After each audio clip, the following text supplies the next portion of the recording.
Salutations, dans ce tutoriel je vais vous montrer comment faire vos circuits imprimés. Alors, dans un premier temps, il faut réaliser votre schéma, comme ça. Moi c'est fait. Si vous ne savez pas le faire, nous verrons cela dans un autre tutoriel qui arrivera très prochainement.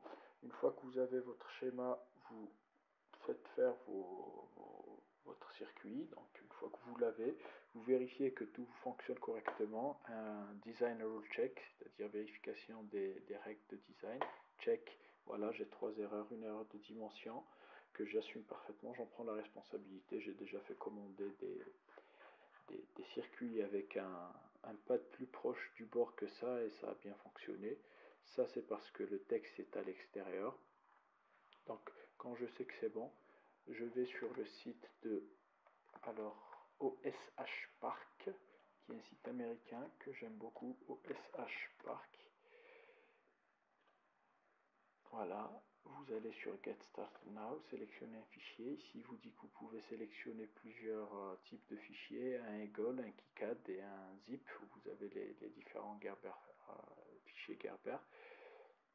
Ici, je sélectionne le circuit BRD, ouvrir, il upload. Alors, je mets test.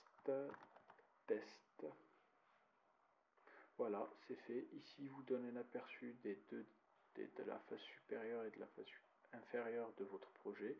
Il vous donne aussi la surface de votre circuit. Pour moi, ce sera un circuit de 3 cm sur 1,5 cm. Ça me fait 3,4 $, c'est-à-dire à peu près 3 € pour 3 circuits. Alors ici, il fait un petit résumé de ce qu'il a détecté. Je mets continuer. Et là, vous avez un résumé très sympa où il vous donne un aperçu des différentes planches. Là, c'est la planche supérieure. Là, c'est la planche inférieure. Là, c'est les trous qu'il aura à faire. Là, c'est les fils, les circuits supérieurs. Là, c'est la limite de la carte, parce que vous pouvez faire différentes formes, mais il faut savoir que si vous commandez par exemple un cercle, vous n'allez pas payer juste la surface du cercle, mais vous allez payer tout le prix du carré qui couvre toute la surface du cercle. Donc ici, vous avez le circuit inférieur. Ici, vous avez le texte imprimé sur, sur le circuit inférieur. Ici, vous avez les plaques de soudure, c'est-à-dire les petites surfaces sur lesquelles vous aurez à souder inférieure. Sur celle-là, vous avez le texte supérieur et ici, vous avez les plaques de soudure supérieures. Vous mettez approuver et commander.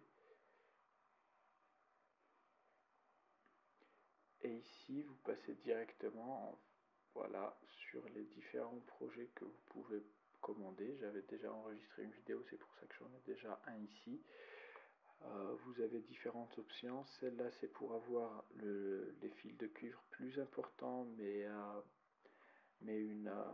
des planches plus fines. Ici, c'est pour avoir un prix moins élevé, sauf que le temps de commande et le nombre de commandes minimales est plus important. Vous mettez, alors il faut avoir le bouton checkout, vous mettez checkout, vous aurez à rentrer vos informations personnelles, l'adresse, la carte bancaire, etc. Et c'est tout, ce sera fait. Il suffit juste de ça, ensuite d'attendre. Vous attendez, soit vous payez un système de livraison, et là c'est relativement court, mais le système de livraison est cher. Soit vous attendez, vous faites commander gratuitement, la livraison est gratuite. Et dans ce cas, vous attendez un petit peu plus, 12 jours ouvrables en moyenne. Voilà, merci à vous d'avoir regardé, j'espère que ce tutoriel vous a plu. Si vous avez des suggestions ou des questions, n'hésitez pas à les poster en commentaire. Sinon, si ça vous plaît ou que vous voulez m'encourager, n'hésitez pas à vous abonner. Merci d'avoir regardé, au revoir.